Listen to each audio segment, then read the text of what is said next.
खबरों से भरे न्यूज 18 हिंदी के पॉडकास्ट में अनुराग अन्वेषी हाजिर है। दोस्तों, स्वीकार करें मेरा नमस्कार। दोस्तों, उत्तर प्रदेश में बारिश ने बड़ी तबाही मचाई है।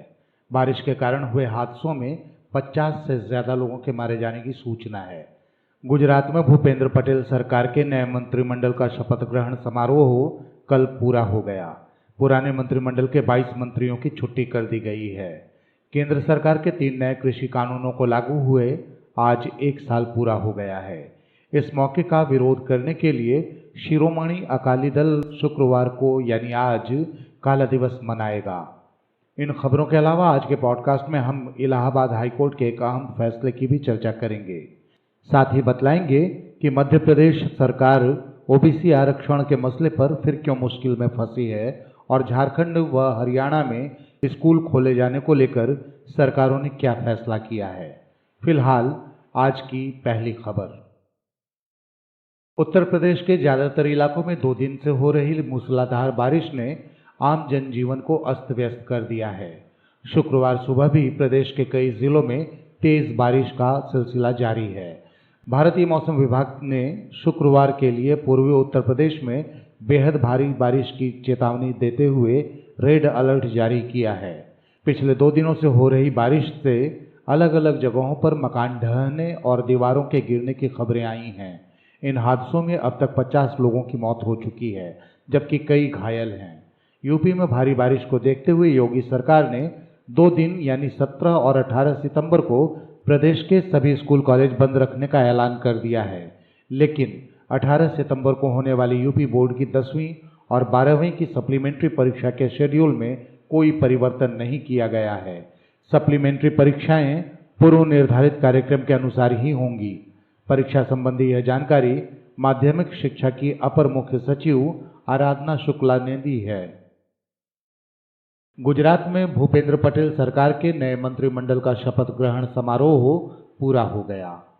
गुजरात विधानसभा के पूर्व अध्यक्ष राजेंद्र त्रिवेदी और भाजपा की प्रदेश इकाई के पूर्व अध्यक्ष जीतू वघानी समेत 24 मंत्रियों ने गुजरात सरकार के मंत्रियों के तौर पर शपथ ग्रहण की। पूर्व मुख्यमंत्री विजय रूपाणी के नेतृत्व वाले पूर्ववर्ती मंत्रिमंडल के 22 मंत्रियों की छुट्टी कर दी गई है। नए मंत्रिमंडल में राघव पटेल, जीतू वघानी, पूर्णेश मोदी, नरेश भाई पटेल, अर्जुन सिंह चौहान, ऋषिकेश पटेल, कनुभाई देसाई, किरीट सिंह राणा, प्रदीप सिंह परमार, मनीषा वकील, हर्ष सांघवी, ब्रिजेश मिर्जा, जगदीश भाई पांचाल और जीतू भाई चौधरी के नाम शामिल हैं। जिन 24 मंत्रियों को शपथ दिलाई गई है उनमें 9 कैबिनेट और 15 राज्य मंत्री हैं। प्रधानमंत्री नरेंद्र मोदी आज 71 साल के हो गए हैं। बीजेपी ने इस खास दिन को ऐतिहासिक बनाने की योजना बनाई है। पार्टी आज एक ओर जहां अधिकतम कोविड-19 वैक्सीन टीकाकरण का रिकॉर्ड बनाना चाहती है, तो वहीं दूसरी ओर आज से 21 दिनों के लिए सेवा और समर्पण अभियान की भी शुरुआत होगी। प्रधानमंत्री के रूप में पीएम मोदी अपने दूसरे कार्यकाल के तीसरे साल में प्रवेश कर चुके हैं। उन्होंने अपने कार्यकाल के दौरान सबका साथ, सबका विकास, सबका विश्वास के आदर्श वाक्य पर जोर दिया है। केंद्र सरकार के 3 नए कृषि कानूनों को लागू हुए आज 1 साल पूरा हो गया। इस मौके का विरोध करने के लिए शिरोमणि अकाली दल शुक्रवार को काला दिवस मनाएगा। पार्टी की तरफ से आज गुरुद्वारा रकाबगंज साहिब से लेकर संसद भवन तक मार्च निकाला जाएगा। इसकी अगुवाई पार्टी के चीफ सुखबीर सिंह बादल और हरसिमरत कौर बादल करेंगे। बता दें कि शिरोमणि अकाली दल को विरोध मार्च निकालने की अनुमति नहीं मिली है। पार्टी ने इसके बावजूद मार्च निकालने का फैसला किया है।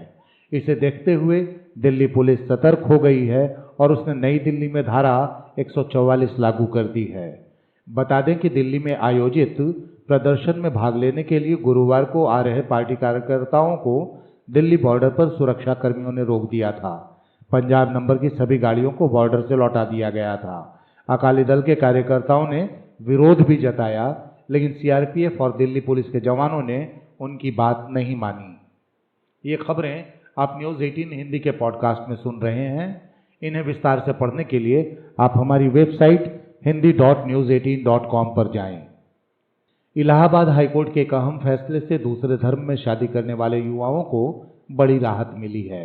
एक याचिका की सुनवाई के बाद हाईकोर्ट ने कहा कि दो अलग अलग धर्मों के बालिगों ने यदि शादी की है तो उनके वैवाहिक जीवन में हस्तक्षेप करने का अधिकार उनके माता पिता को भी नहीं है। साथ ही यदि वे पुलिस सुरक्षा की मांग करते हैं तो पुलिस को उन्हें सुरक्षा प्रदान करनी होगी। दरअसल शिफा हसन ने एक हिंदू युवक से शादी की थी, जिसके बाद उसने जिलाधिकारी से हिंदू धर्म अपनाने की अनुमति मांगी। जिलाधिकारी ने इस संबंध में पुलिस थाने से रिपोर्ट की मांग की। इस पर पुलिस ने जानकारी दी कि युवक के माता पिता इस शादी के लिए राजी नहीं हैं और दूसरी तरफ लड़की के परिजन भी इसके खिलाफ हैं। तब शिफा को अपनी और पति की जान को खतरा महसूस हुआ। इस संबंध में उसने कोर्ट में याचिका दायर कर न्याय की मांग की। इस पर कोर्ट ने किसी के हस्तक्षेप न करने और पुलिस की ओर से सुरक्षा प्रदान करवाए जाने के संबंध में आदेश दिया। उत्तराखंड के मुख्यमंत्री पुष्कर सिंह धामी ने चारधाम यात्रा शुरू होने को लेकर कहा कि राज्य में शनिवार 18 सितंबर से चारधाम यात्रा और हेमकुंड साहिब यात्रा शुरू हो जाएगी। उन्होंने दावा किया कि सरकार की तरफ से यात्रा को लेकर सभी तैयारियां पूरी कर ली गई हैं। बता दें कि हाईकोर्ट ने गुरुवार को रोक हटाते हुए इस यात्रा के लिए सशर्त मंजूरी दी थी। हाईकोर्ट ने चारधाम यात्रा की इजाजत देते हुए भक्तों और यात्रियों की संख्या सीमित रखने का आदेश दिया है। बता दें कि करीब 2 महीने का समय इस यात्रा के लिए बचा है। सीएम धामी ने इस यात्रा के शुरू होने को लेकर ट्वीट किया, चारधाम यात्रा का उत्तराखंड के लिए सांस्कृतिक और आर्थिक महत्व है। प्रत्येक वर्ष देश विदेश के लाखों लोगों को इस यात्रा की प्रतीक्षा रहती है। प्रदेश सरकार कोविड-19 की सभी नियमों का पालन करते हुए सुरक्षित और सुगम यात्रा के लिए प्रतिबद्ध है। मध्य प्रदेश सरकार 27% ओबीसी आरक्षण के मामले में एक बार फिर घिर गई है। 27% ओबीसी आरक्षण देने के राज्य सरकार के आदेश को हाईकोर्ट में चुनौती दी गई है। कोर्ट ने इस मामले पर राज्य सरकार से जवाब मांगा है। हाईकोर्ट ने राज्य सरकार को 3 दिनों में अपना जवाब पेश करने का आदेश दिया है। मामले पर अगली सुनवाई के लिए 20 सितंबर की तारीख तय कर दी गई है। कोर्ट में ये याचिका यूथ फॉर इक्वलिटी नाम की उसी सामाजिक संस्था ने दायर की है, जिसकी याचिका पर पहले हाईकोर्ट ने पीएससी परीक्षा में 27% ओबीसी आरक्षण देने पर रोक लगाई थी। 2 सितंबर को सामान्य प्रशासन विभाग द्वारा जारी इस आदेश में महाधिवक्ता के अभिमत का हवाला दिया गया था। याचिका में कहा गया है कि महाधिवक्ता ने इससे काफी पहले 25 अगस्त को अपना अभिमत दिया था, जिसके बाद 1 सितंबर को ही कोर्ट बढ़े हुए आरक्षण से रोक हटाने की मांग खारिज कर चुका है। ऐसे में राज्य सरकार द्वारा बढ़ा हुआ आरक्षण देने के आदेश को याचिका में हाईकोर्ट के मूल आदेश की भावना के खिलाफ बताया गया है। कोरोना की दूसरी लहर के मामले अब लगभग सभी राज्यों में कम होने लगे हैं। ऐसे में बंद किए गए स्कूलों को अब फिर से खोला जा रहा है।